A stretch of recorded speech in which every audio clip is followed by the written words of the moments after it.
কি গো, দুপুর হয়ে গেল আর তুমি আজ না ঘুমিয়ে কি করছো? এই ভাঙা বাক্স সারাতে বসলে দিন দুপুরে? সান্যালবাবু রেডিওর নবটা ডান দিক বাম দিক ঘুরিয়ে ঘুরিয়ে সেটাকে ঠিক করতে ব্যস্ত।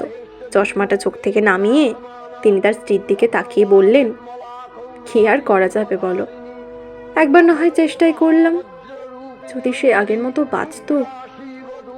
আজকাল আর রেডিও কে শোনে বলো, সব তো ওই ফোনেই। তা বটে, কিন্তু সেই যে সেই চ্যানেল ধরার তারা, বাবু আর সোনাইয়ের কি আগ্রহ ছিল বলো তো। সেই বছরের কোনো দিন ওদের সকালে তোলা যেত না, কিন্তু ওই দিন বাপরে, সে তোমায় ঠেলে ঠেলে তুলে দিত সোনাইটা।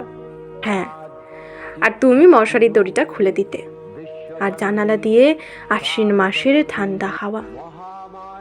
শাঁখ বাজানোর ওই শব্দটা রেডিওতে বাজলে সত্যিই মনে হয় ঘরের মেয়ের অসুর বধ করে ঘরে ফেরার পালা।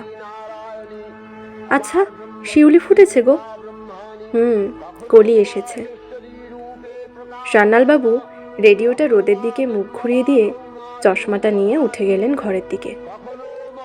ফোন তো আছেই, কিন্তু সেই রেডিওর কাটা কাটা সিগন্যাল পেতে পেতে হঠাৎ করে স্পষ্ট করে মহিষাসুর মর্দিনীর পালা শোনাটা ছিল সত্যিই নস্টালজিক।